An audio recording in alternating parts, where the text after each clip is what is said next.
All right, today I want to talk to you guys about SQL Monitor. But I don't want to just talk about SQL Monitor. I want to talk about why we monitor. I mean, yeah, Kendra even said it, do we monitor to see how much of the CPU we use? Yes, absolutely. That's really, really important. You can't get away from that. Do we monitor to see how fast queries run? My gosh, yes. And if we want to talk query tuning, we could talk query tuning. But it's really important that we monitor, and so I want to talk about it because monitoring goes way beyond whether or not the server's online, whether or not the server's running slow. There's so much more to it. And it's very tied up in compliance and very tied up in DevOps. Why we monitor has to do with DevOps and it has to do with compliance. And so we're going to try to focus in on that kind of stuff. Everybody okay with that? Awesome. My name is Grant Fritchey. I truly loathe about me slides, but I like putting up my contact information and sharing with you. If you've got questions after today, please get in touch. I will say that I've got 30 years of experience in the industry. I am old. This gray hair is real.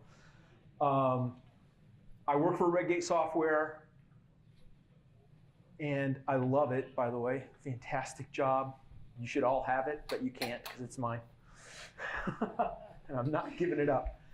But the one thing I do want to say is that I have successfully delivered fully automated DevOps across multiple development teams, across multiple development streams, from dev to QA to staging to prod. I've done it. It is completely doable because I've done it. It just isn't easy. The beauty is it's easier now than it used to be. And that's because there's fantastic tools now. Used to be you had to build everything ourselves, and that was hard. Really brutally hard. But you can do it. So that's just the one thing I want to say. You guys can deliver this. You can do it. Everybody cool? Right, so get in touch with me if you need me. So I always want to talk privacy first because compliance is a big deal. Now we're here in the heart of the financial nerve center of the United States and frankly probably the planet. And Sarbanes-Oxley and stuff along those lines are something that comes up in our minds here, financial people. Right, I'm not going to lecture you on Sarbanes-Oxley. You guys know it better than I do, but it is something that we have to take into account. Probably a healthy number of you are working for banks, but even the ones who aren't working for banks are probably working on something, web apps or whatever, that have to deal with credit card information. Yes?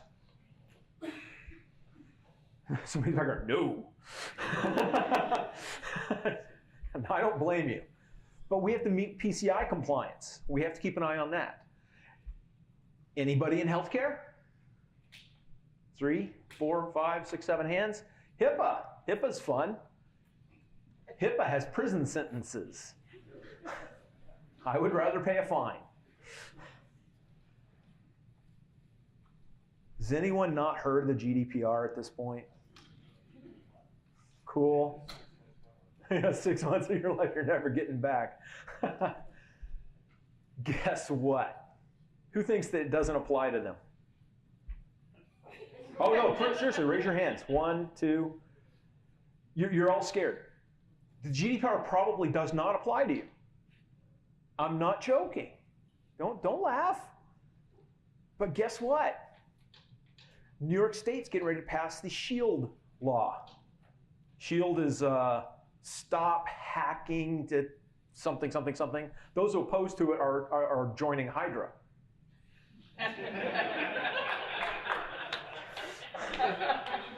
Huh? Yeah. So that's actually based on the GDPR.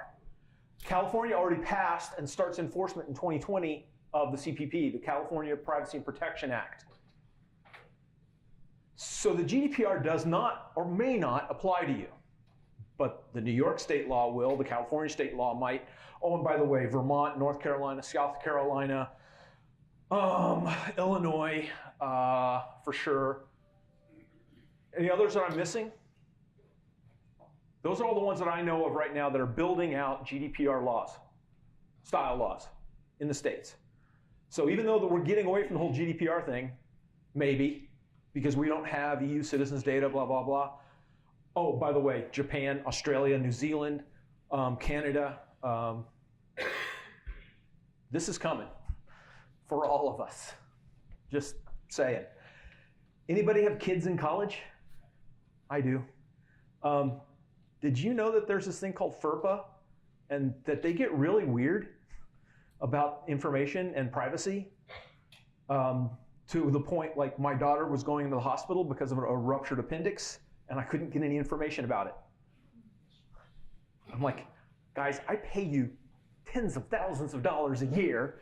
You're gonna tell me where my daughter is or I'm gonna burn the building down.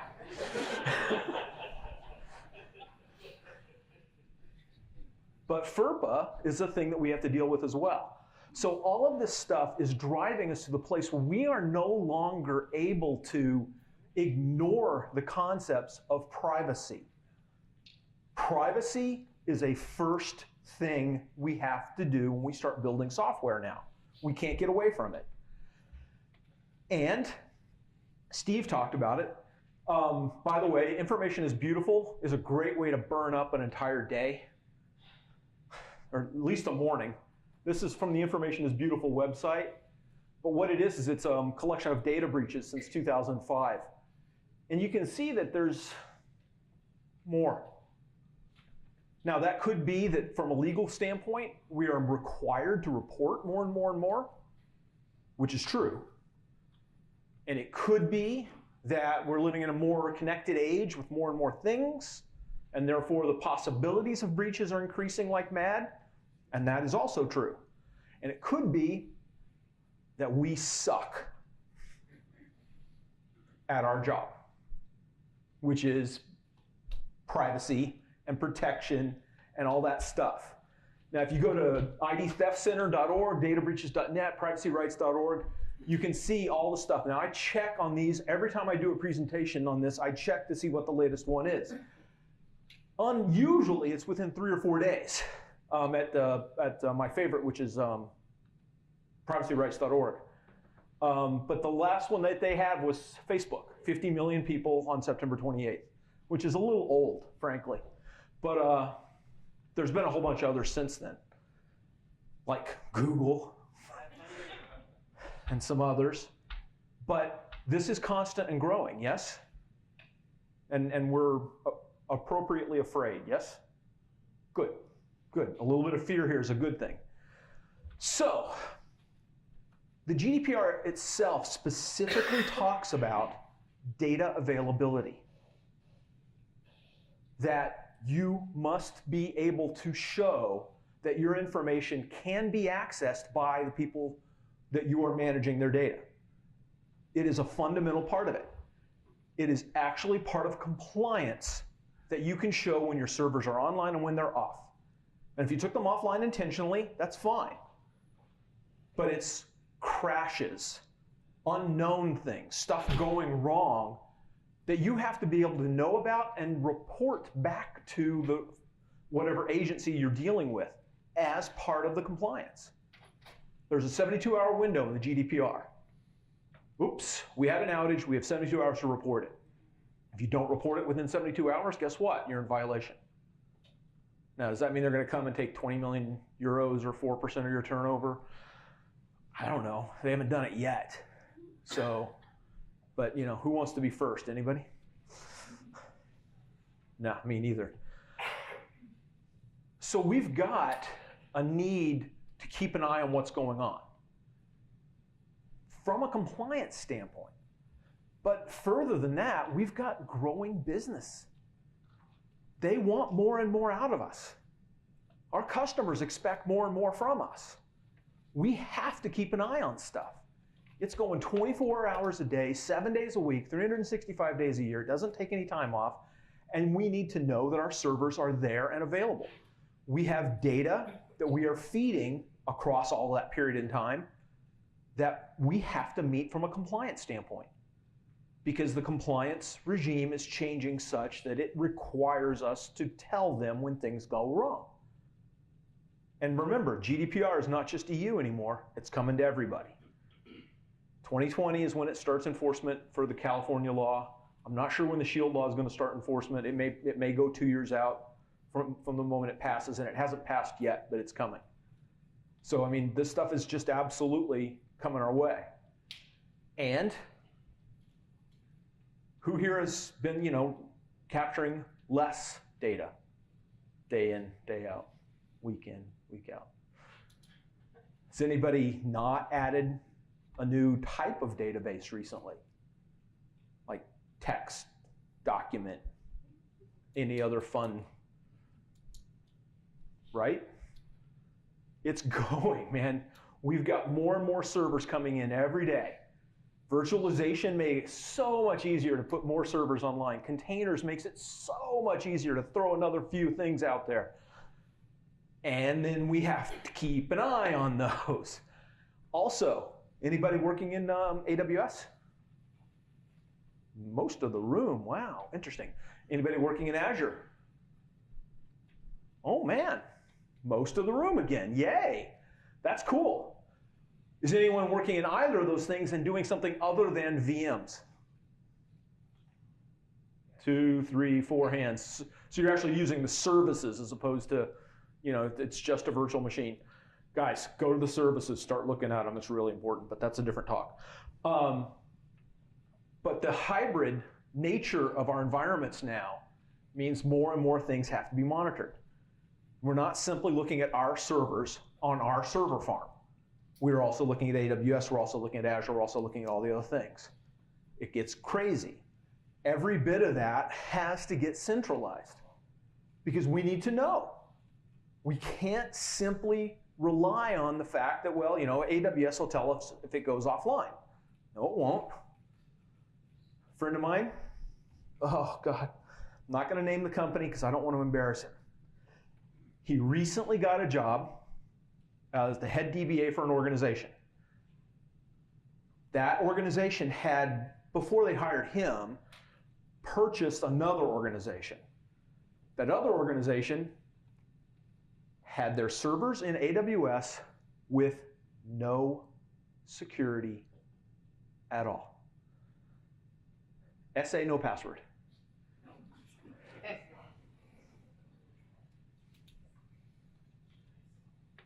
And they just found out that there was a data breach, and it all happened this week, and oh my God, yeah. And here's my poor friend, is it brand new in this job, 3, 4 weeks in, 6 weeks in, something like that, still just kind of figuring everything out. And then, hey, by the way, you've just exposed millions of people's information, so don't plan on going home tonight. Yay. All that kind of stuff goes on. And there's nothing magical about AWS. There's nothing magical about Azure. They are going to require you to set up monitoring on them. And everything's bigger. It's not just that we're adding servers. We have more servers with more disks. We have more memory on our servers because we have more data coming in.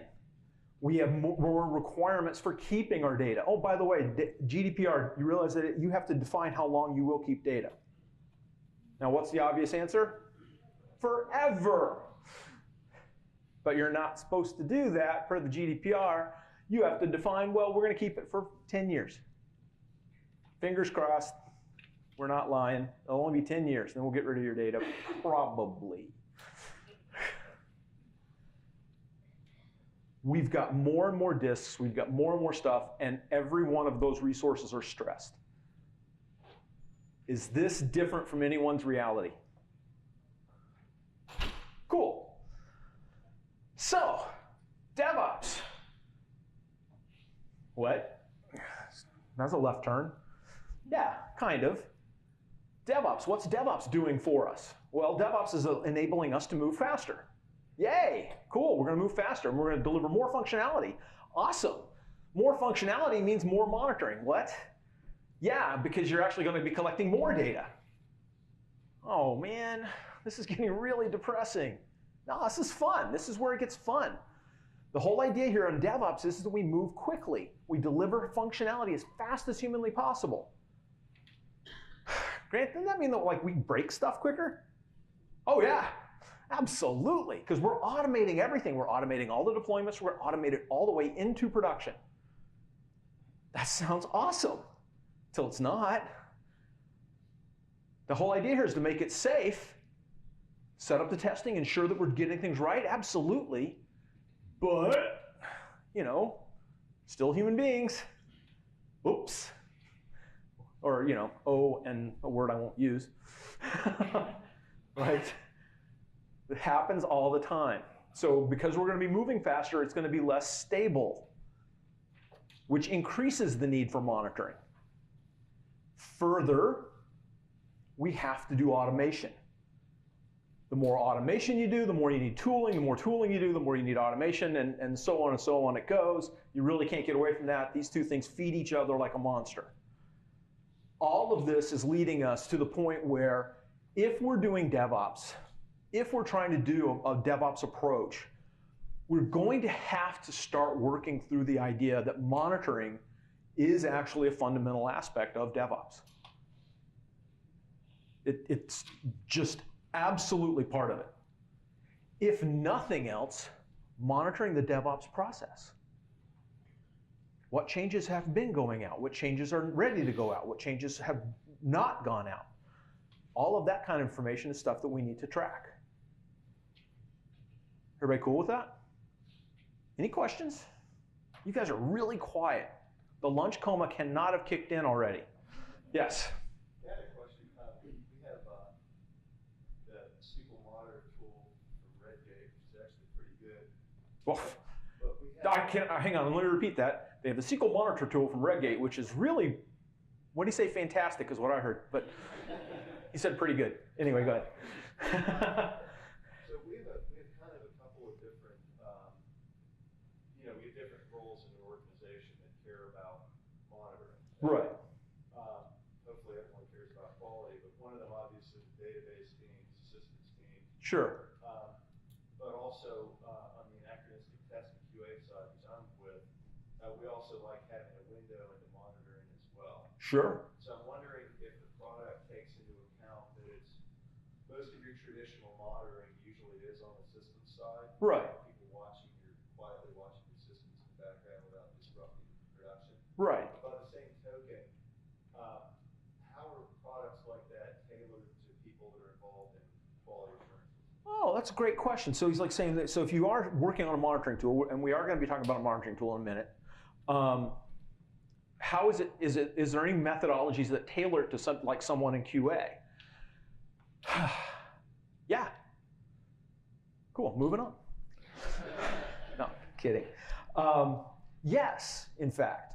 A good monitoring tool is going to have mechanisms in place so that you can get reporting out of it, so that you can expose the information to multiple people, that you can control what information gets exposed to those people, what kind of access that they have.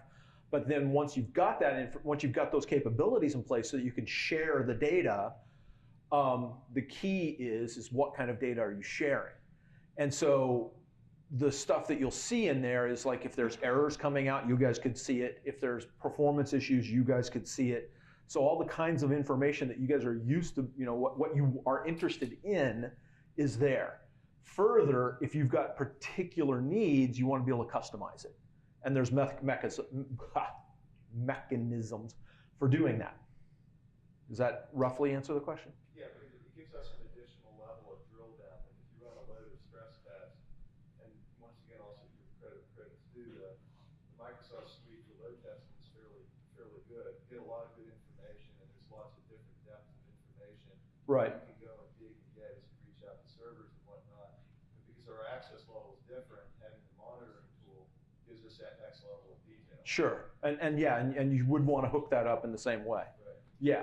So what he said was if you start putting things through load testing and performance testing, you want to have a mechanism for observing what's going on. And that's what the monitoring tool's for, yeah, sure thing. Any other questions right now? Okay, so, yeah, Redgate Monitor. It's almost like I set it up. Thank you. SQL Monitor. Now, SQL Monitor's got a bunch of strengths that are specific to the compliance issue. Very much so. One thing is that you get all your servers at a glance. What servers are online, what servers are offline, right? Which ones are available, which ones are not. What do I need to go and report on? Because, oh my gosh, that's not there. I better take care of it now. That's all there. You've got proactive alerting built into the tool, meaning it's going to let you know when things might be going bad, rather than, hey, there's a fire. I mean, I also want to know that too, you know? Weird, server room just exploded. You might want to go check it. Yes, that's really important, but what I really want to know is like, am I running out of disk space? Because for some reason, I'm always running out of disk space. I don't know who to blame for that, but it's somebody's fault. There's constant problems going on that we want to know about ahead of time, and the tool does that. Also, this tool tracks deployments. It integrates with the rest of the Redgate suite.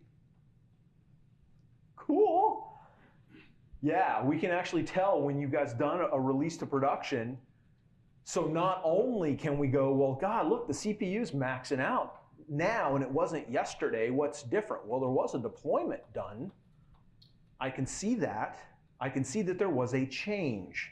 And because I can track changes, because I can see the differences, hey, now I know what to go and look for. Well, look, they deployed that bit there. Well, if I go to my source control thing, oh, well, it's these changes, and it's this stored procedure. Well, let me go check that stored procedure. Oh, yes, look. Detailed, direct, focused troubleshooting, not, I don't know, it looks weird. Let's figure out what's going on. No. Let me know exactly what changed and track it down. Also, we've got just the common problems, right? What service pack is that server? Wait, hang on. We have about 100 servers. What service pack are they all on? Are we doing service packs anymore, or are we just doing CUs? Which CU did we deploy? Especially on an estate. When you're managing 2, 3, 5 servers, who cares? You guys can keep track of that in your head. You don't need a monitoring. Well, no, you still need one, but it's not as making, sales guys are going, shut up. It doesn't make as much of a difference for the estate type of thing. We are tracking disk usage patterns now, and we are adding more and more estate stuff all the time. We've got estate-specific reporting built into the tool now. So it's a whole bunch of things that we're doing in and around the tool. Want to play for a minute? Me too. Now, for those who don't know, this is monitor.redgate.com. And this is real-time monitoring on some real servers and some fake servers. Sorry, tell you the truth, some of them are fake. But it's set up so that you can actually go in here and play with real data. So anybody wants to, right now you go on your phone, you can go on your laptops, if you can get through the Microsoft guest thing. I'm on Wi-Fi because I don't trust them. I'm not picking on them, it's just, somebody else's Wi-Fi. Who knows how it works? But this is real servers. This is SQL Server Central and SimpleTalk servers, and we're monitoring them in real time. We have an additional internal monitoring where we don't leave 647 errors up on the screen because that's stupid. But we do that for you guys. We leave that out there and don't clean anything up and let it so you guys can see what's going on. But you can see right there, at a glance, I know what servers are online, which servers are offline, right? Green is good, red is bad. And if servers can't be reached, like this instance is unreachable, this instance is unreachable, and this instance is unreachable. Luckily, it's all my staging environment, so I'm not sweating it that much, unless, of course, we were doing deployments right now or doing other kinds of prep, and then suddenly this becomes very, very important to me. You can see the test environments are all online. By the way, some of these things are, let me get to where I can see it. Get off my screen. There we go. Availability groups. So we've got the availability group monitoring, and we can tell you which servers are online, which servers are offline. Also, this is our Azure SQL database. So not only do you have all your servers for your entire estate in a single view, but we've got the hybrid environment. So that if you're doing stuff on Azure, doing stuff on AWS, we can show it to you in a single location. You're not monitoring one thing here and one thing here and then trying to figure out what's going on. You're monitoring everything in one spot. Everybody cool with that? Does it cover AWS? Yeah. Several, Bob here? Good. A lot of our servers are on AWS. We actually do a lot more AWS than we do Azure.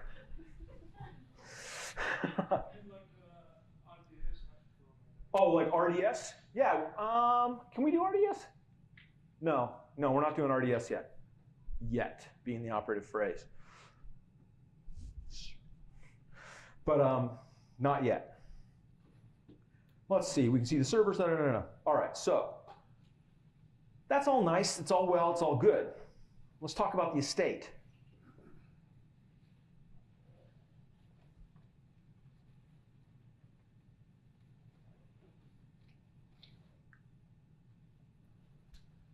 Which servers are online, which servers are offline, great, but which servers are at RTM?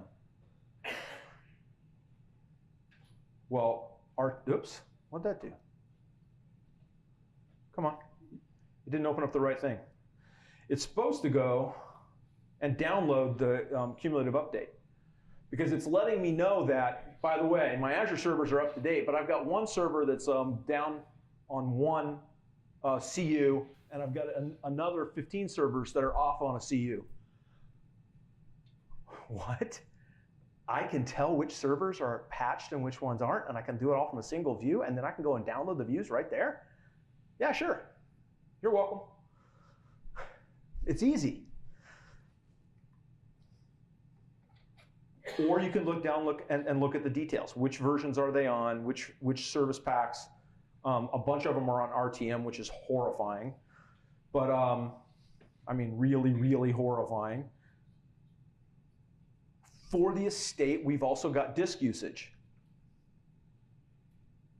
And yeah, this is all real time. This is going against our servers in real time.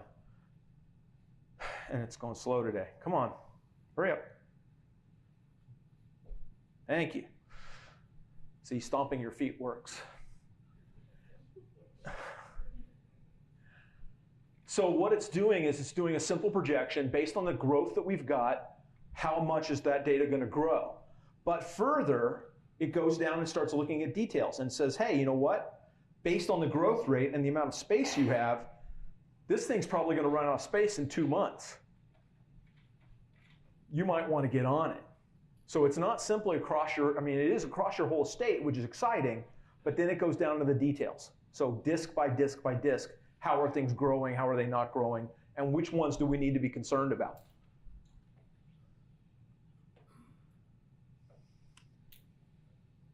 But there's more. Like I said, we're growing this thing, this whole estate management thing is growing more and more. We're doing more and more with it. We've also got, and I'm so happy to be able to show this off because I saw it when they were, when it was all just mock-ups. We've also got backups where we're tracking across your whole estate which databases have been backed up, which databases have not, which ones are in simple mode, which ones are in full, which ones are the logs growing, which ones don't have log backups, which ones do. All the details on backups for your databases. Yes, yes, yes. All in one place. I seriously was very excited about this. So they showed me the disk thing for the first time. I was like, that's nice and that's very useful. What about backups? First things out of my mouth. And they were like, well, hang on, we'll get to it. But they did finally. They've got the backups. And this is also brand spanking new, agent jobs. So all the agent jobs across all of your servers in a single view. The whole idea is to try to get to this place where we're doing estate level monitoring. We're not simply looking at a server or even a set of servers. We're looking at the estate as a unit. Anybody excited about that one? Yeah, me too. Makes a big difference. Okay. Now what about that whole DevOps thing? Well, let's go back to the overview. Let's drill down. Oops, I hit the wrong button. Sorry, my bad. 1 second. There we go. I hit the alert instead of the server, just so you know what I did. Oh, there's been no deployment on this one recently. Doggone it.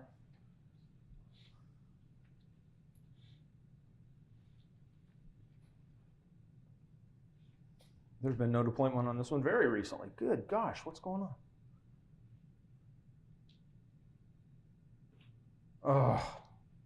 Well, so what you would see is right down here, there's a little marker that shows up that shows that there's been a deployment. And I don't know why I'm not seeing one here. I've been slacking off this week, right? Yeah, I was going to say, talk to our development team, because clearly they're not keeping me appraised of the fact that they've stopped deploying software. Hang on. Live demos are fun. Let's take a look at this one. Otherwise, oh, it might be one of the Azure ones. Probably have it. Ah, thank God. Steve's always working. That's what we just saw. Right. So, deployment 3.2.270. Yay! We can actually track down what deployments occurred when. Now, yeah, there's all kinds of other stuff in here, but those are just the deadlocks that were occurring. By the way, deadlocks, bad performance problem. Don't do that. Don't let your servers do that. But what? Somebody had a comment? Looks like it just fixed, right, at that point of deployment. Yeah, the deployment fixed the deadlock. The deployment fixed the deadlocks.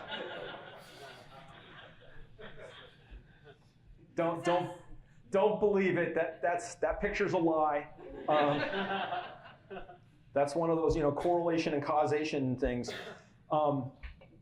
Let me tell you, because actually I know this. When that deployment runs, it kills a bunch of the connections, and so the deadlock's cleared. Hence it fixed the deadlocks. If only we could just eliminate the data, the deadlocks would go away forever. They won't let me do that for some reason. I don't know why. Yes? Is this a cloud-based tool? Can you just go behind a firewall to have to open up the database? Is this a cloud-based tool that we could expose either through or behind the firewall so you could take a look at stuff that's either in or out of your firewall? Absolutely, it is yes. You can run this all in Azure and have it hybrid and things, so it's monitoring your local servers from up above, or you can monitor the other way, monitor everything from down below, and then go up to the Azure and connect up that way. We've run it both ways. Yes? Can you do it in RDS? We can't do RDS yet. Yet. That's the operative word, not yet. We're working on it. That kind of stuff's coming.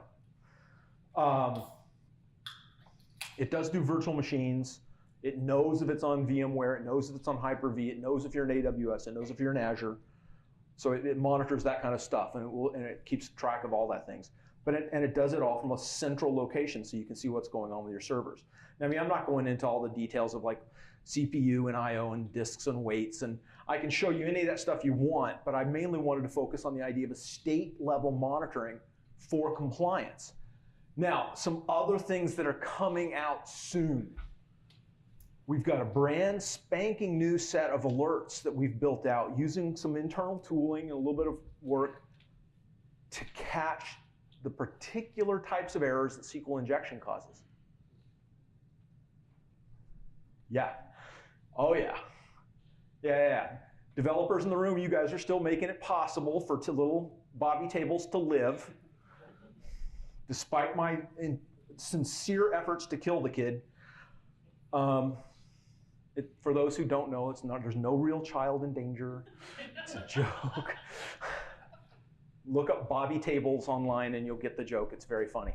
But the issue is SQL injection is still occurring, so we're trying to build up alerts and monitoring for that.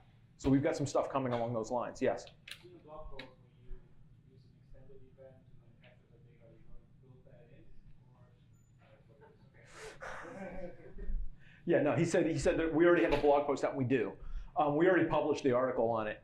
It's a blog post showing exactly how to use extended events to capture the information. And yeah, this works. This also does work with extended events. So, yay! Believe me, that was a fight I enjoyed, because you're all using extended events, right? Lie to me. It's okay. Yeah. Any other questions on that? Cool. So, from a compliance standpoint, what are we going for here? I mean, basically, we're trying to position SQL Monitor so it supports you guys the way you need to be supported. That it's able to track the availability across your estates. Yeah, you can look at performance, and God knows I'm a performance freak. I love that stuff. And it'll absolutely help with the QA team for keeping track of how, behaviors and weights and all that fun stuff. But also, you're going to be able to do across your entire estate the maintenance. Which cumulative updates have we not installed? Which servers are missing? Which servers are slow? Which servers are behind? We can track all that stuff down now. We've also got all the optimizations built in so you guys can see what's going on. And then there's detailed level analysis that you can run. Now, again, I didn't demo the analysis part because I really wanted to focus on the estate management, not so much on just on the general tool. If you really want to see some of the details on the tool, I'd be happy to show them to you after the session, or any of the guys outside with the big monitors will be happy to show you stuff too. But we've got all of that stuff available, but it's all oriented around hitting the idea of estate level management in a privacy-first design. We know that you guys have to have that, so we're trying to deliver it. Yay? Yeah, I mean, it's the work involved here is nuts. I got 5 minutes left. Any questions? Yes, sir. Performance hit. Oh, how big a performance hit does this have? It varies. It really depends on your system and how active your system is. We are using the standard DMVs, extended events, and the same kind of stuff that everyone else is using. So we put some load on the system. Yes. Generally, I would say it's 1% to 2%, but your mileage may vary, some assembly required, that kind of thing. Yes? Does it drill down to the database level? Absolutely it does. Yeah. Down to individual queries, down to individual databases. So you have the count of all the databases? Every single database in the system. Yep. Yes. Yeah. If you have the server connected to it, right? If it's it's running under Peggy's desk someplace and you didn't know about it, we don't either. My sales guys are laughing. That's a real thing. Tell me about the GDPR or PCI implementation versus the would it be just custom metrics, or you have some set of metrics predefined for that? For GDPR style metrics, well, I mean, what we have is all the stuff around availability and online and all the security, all that monitoring, yes. I can't think of a specific GDPR metric. Like best practice list, which is it full stock instead of implementing one by one? I'm going to go with I don't know and maybe talk to one of the guys outside. I'm going to play it. I'd rather admit I'm stupid than demonstrate it. I don't know. You can also follow there some custom metric, publish extra sample to download and install that. If we come up with some specific metrics that are GDPR specific, we will do exactly that. What he said was, can you just set up something so you can download a custom metric sheet? And yeah, we could do something like that because we have a custom metric download utility built right into the product. So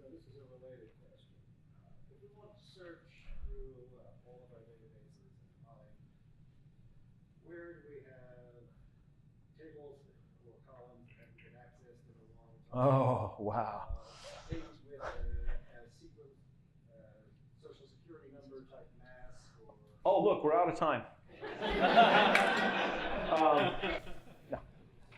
Things that you might want to get rid of have just been around forever. We don't even know. Okay, so the question is, can we, through this tool, today, and because I want to emphasize that bit, today, can we look through your databases and identify columns, say that have social security number, or columns that haven't been accessed recently, or stuff that's potentially going to have PII information? Can we do that with this tool today? And the short answer is no. The longer answer is watch this space. We've got some tooling that does exactly that will go through and identify the PII information, not based just on column names, which is what Microsoft is doing with Management Studio today. We're working with them on that, but we're also going to be looking at data types to help, just because you named something, Dinglefarb, if it's got three numbers, 2 numbers, 4 numbers, it might be a social security number, right? Regardless of the column name. So we're working on that, and we've already got the tooling available, but we haven't put it in here yet. But like I said, watch the space. Stupid question. Only monitors SQL Server. Yeah, it's not a stupid question. Right now, it only monitors SQL Server and Azure stuff. That's probably changing too. Okay, so he said MySQL, and I'm making the face because it's on the list. It's not at the top of the list. There's another database system that's at the top of the list. I don't want to say it because if you're in a Microsoft office, you catch fire.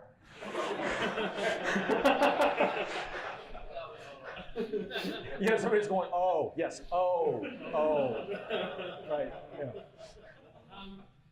From a monitoring perspective, does this hook into, or can it hook into things like server audits or database audits? How are you doing the server and/or database audits? How? Like, where is it going to? Well, I mean, like, so if there's if there's a database drop, or if there's access, somebody's accessing a table, you don't want them to access. Oh. Like the server audit specification. Right. No. Okay. No, not yet. I don't know if that's on the list, but it is something I've asked for. Because of GDPR, it's something I would like to see more of. But I don't know where it's at on the list. I asked for it, so it's probably down near the bottom. we need one of you guys to ask for it, and then it'll go to the top. The question was, does it work with auditing, tracking who changed a table, who did this, who did it? Other than the deployment mechanisms, no. It doesn't do that today. Yeah. Thinking like for my customer base. Right. They're all running SQL Server. Right. Probably 50% of them know nothing about SQL Server. 0. Right. They're not backing up the database on their own. They don't know anything. So thinking about offering monitoring of their database as a service our company could provide. But I don't know if I want to do that. Wondering, well, I mean, I don't know. It's an interesting thing because we, technology companies, get it, but we still, are slow to adapt these things or do it. Think about the average people out there who are installing SQL Express, putting a database on a computer underneath their desk. Right. Will never even think about this. So, long story, question short, if I was to put this on their system, is there a way to aggregate everything into a single view? Yes. So look at that, time's up. That's the way it ended, yes. Yes, there is. The question was if he was to give this to people, say multiple clients had this, is there a way to take multiple monitoring systems and then unify them into a single view? And the short answer is yeah, there is. We actually can take different systems, different databases on different servers and then pull it all together into a single view. It's actually one of the scaling mechanisms that we built into it for large scale estates. So that, because you can overload any given every single monitoring system, even the really, really, really expensive ones. Right. You'd have to get the connection made somehow. Right. Yeah. The reason I brought this up is because one of the questions always comes up is well, I don't know anything about anything. What's that weight mean? Well, we've actually written lots and lots and lots of documentation of the tool to provide you guidance. So when you were saying that you had people who might not know what things are, we will help walk you through what stuff is. All right, so Annabelle's here telling me I'm done. Let me get back to here. And that's it. So thanks a lot. There's a break time now. If you have any other questions, go outside. Thanks.